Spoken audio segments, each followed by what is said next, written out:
Hi అండి. రేపైతే match India, Australia match జరగబోతుంది 2:30కి అయితే. ఎక్స్ట్రార్డినరీ అయితే లైనప్ కనిపిస్తుంది. ఎక్కడ కూడా ఇండియాకైతే పోటీకైతే ఆస్ట్రేలియా కనిపించట్లే.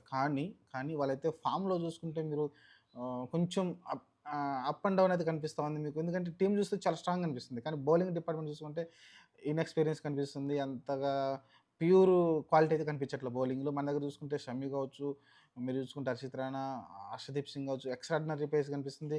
మీరు చూసుకుంటే వరుణ్ చక్రవర్తి రీసెంట్‌గా న్యూజిలాండ్ జరిగిన మ్యాచ్‌లో ఎక్స్ట్రార్డినరీ బౌలింగ్ చేయడం. కుల్దీప్ కావచ్చు, అక్షర్ పటేల్, రవీంద్ర జడేజా, మీకు హార్దిక్ పాండ్యా ముగ్గురు మంచి క్లీన్ ఆల్‌రౌండర్ కనిపిస్తున్నారు మీకైతే.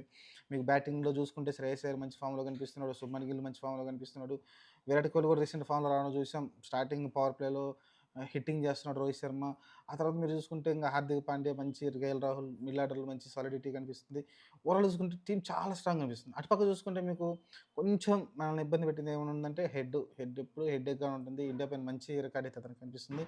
అతన్ని మించి మిగతా వాళ్ళు ఎవరు కూడా మనం ఇండియా పైన పెద్ద రన్స్ చేసినోళ్ళు గానీ, మనల్ని అంత ఇబ్బంది పెట్టేవాళ్ళు కనిపించట్లే. మీకు లబుషేన్ కావచ్చు, స్టీవ్ స్మిత్ కావచ్చు, మీరు ఆ తర్వాత అలెక్స్ క్యారీ కావచ్చు, ఏదైతే మ్యాచ్ హీరో జాష్ ఇంగ్లీష్ కావచ్చు, వికెట్ కీపర్ వీళ్ళు మ్యాక్స్‌వెల్ వీళ్ళైతే ఇండియా పైన పెద్ద రికార్డ్ ఏం లేదు. కానీ మ్యాచ్ టర్న్ చేసే సత్తా అయితే వీళ్ళ దగ్గర ఉంది. ఎందుకంటే జాష్ ఇంగ్లీష్ కావచ్చు, మ్యాక్స్‌వెల్ కావచ్చు బిగ్ హిట్టర్స్ ఈళ్ళు.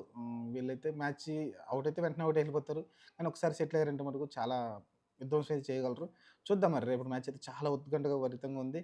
కానీ ఇండియాకి ఎక్కడ కూడా కనిపించట్లేదు. ఎక్కువ మంది గెస్సింగ్ కూడా మాజీ ప్లేయర్స్ అందరూ కూడా ఇండియానే గెలుస్తుందని అయితే కాన్ఫిడెంట్ చెప్తా ఉన్నారు. చూద్దాం మరి ప్రస్తుతానికైతే ఇండియా చాలా స్ట్రాంగ్ అనిపిస్తుంది. అన్ని వివాదాలు పక్కన పెట్టేస్తే అన్ని ఒక చోట ఆడుతుంది ఇంగ్లాండ్ అయితే చాలా దారుణంగా అన్ని మ్యాచ్‌లు ఓడిపోయి అయితే వెళ్ళిపోవడం చూసాం. ఓవరాల్‌గా చూసుకుంటే మ్యాచ్ అయితే చూడాలి మరి. ప్రస్తుతానికైతే చాలా స్ట్రాంగ్ అయితే ఇండియా టీమ్ అయితే కనిపిస్తా ఉంది. మరి సెమీఫైనల్ గెలిస్తే మనమైతే రేపు ఫైనల్‌కి అయితే వెళ్తాం. ప్రస్తుతానికైతే గ్రూప్ 1 నుంచి అయితే ఫస్ట్ సెమీఫైనల్ మనమే ఆడతాం. తెలిసిందే కదా అన్ని మ్యాచ్‌లు దుబాయ్‌లోనే ఆడతాం మనమైతే. ఆ తర్వాత చూసుకుంటే మీకు ఇంకా సౌత్ ఆఫ్రికా, న్యూజిలాండ్ అయితే సెకండ్ సెమీఫైనల్ ఆడతారు. చూద్దాం మరి ఫైనల్‌గా అయితే మ్యాచ్ ఎవరు గెలుస్తారో రేపు.